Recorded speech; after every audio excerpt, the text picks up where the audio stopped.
Le deck Gold Paladin Agravain est un deck Axel sorti dans la VEB10 The Mysterious Fortune. C'est un deck très agressif appelant sur le terrain la carte du dessus du deck pour posséder en permanence un board menaçant. Commençons par les points positifs, le deck peut très facilement faire full board avec une carte appelée de la main telle que Escrad ou Kaedin. N'espérez pas une solution pour ça, il n'y en a pas car Escrad est costless, il ne sert donc à rien de CB lock early comme vous pouvez le voir à l'époque de Ezel, car même sans CB le deck peut faire très facilement des full board sans trop diminuer sa main. Agravain permet de reset le field et de continuer à attaquer, mais l'aléatoire du top deck lui donne un peu l'image d'un Hungerblader asthmatique, donc il peut vous tuer quand même quand vous êtes G2, mais ça arrive pas tout le temps non plus. Comme la plupart de ces cartes ont un effet when placed, le deck est finalement peu sensible aux decks possédant du board control, cependant retirer des cartes comme OL ou Full Cavalier Dragon vous simplifiera grandement la tâche pour survivre les attaques d'un Agravain. Il faut aussi faire attention au boost d'OL si Kaedin est sur le board et à l'attaque pure d'Aliénor, car ceux-ci sur le terrain créent des power columns se situant entre 27 et 42k, ce qui peut la plupart du temps vous tuer si vous n'y êtes pas préparé. Comme il suffit d'un escrade et d'un peu de chance pour refaire tout un board, ce deck est sûrement un des decks ayant le plus de potentiel de comeback de tout le jeu, donc essayez d'éviter d'overguard quand vous avez l'avantage, au risque de perdre une partie que vous aurez dû gagner. Cependant, le deck n'est pas parfait, le call top deck le rend aléatoire et inconsistant. N'ayant pas le choix de ce qu'il va faire, il est donc difficile de s'adapter au jeu de l'adversaire, car on peut être rapidement pris au dépourvu si on n'appelle que des triggers. De plus, les power colonnes ne sont impressionnantes que si un certain nombre de cartes ont été called, ce qui veut dire qu'un deck Agravain sans main ne sera pas effrayant du tout. Son board control inexistant couplé à son draw power dans la moyenne pour un deck Axel fait qu'il peut deck out s'il n'arrive pas à trouver de moyens de mettre la pression.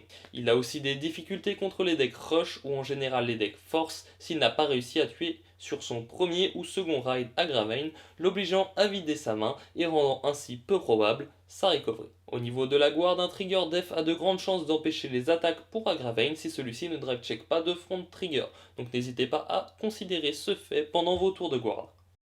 Passons maintenant à la decklist. Une decklist pourrait ressembler à quelque chose comme ça: 4 Agravain, 4 Full Cavalier Dragon, 3 Sagramore pour le draw power et trigger l'effet de Dindrain en main, 4 Kaedin, 4 Aliénor, 4 Escrad, 4 Dindrain pour gérer les ressources ou draw, 4 OL et 2 Cunedagus pour créer des power columns intéressantes en complément à OL.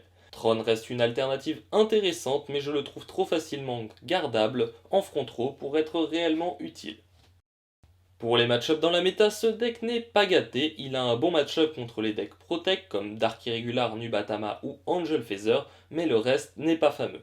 Revon va vider sa main à vitesse grand V, Narukami ne lui laissera ni board ni main pour jouer et fera suffisamment d'OCA pour ne pas être inquiété par ses attaques. Comme Shirayuki est à 1, Agravain n'autolose plus automatiquement contre Yuga, cependant les colonnes de Yuga diminuent trop la main pour que le match-up soit considéré comme even.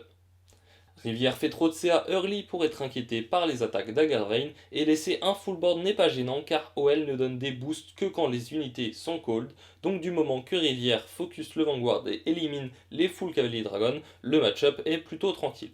Claret rush mieux et sa pression T3 fait que soit Agravain n'a plus de main et a échoué à le tuer, soit il a joué tempo et n'aura plus de carte en main pour la suite. Le match-up est donc clairement pour Claret à mon sens. Pour le futur, Chronofang rushera mieux et Valkyrion pourra tempo Agravain et le grind à cause de ses power columns. Agravain est donc un deck fort et pouvant tuer très tôt mais inconsistant et ayant des match-ups négatifs contre trop de decks pour vraiment faire partie de la méta. Surtout quand des decks comme Revon ou Narukami font ce qu'il fait en mieux.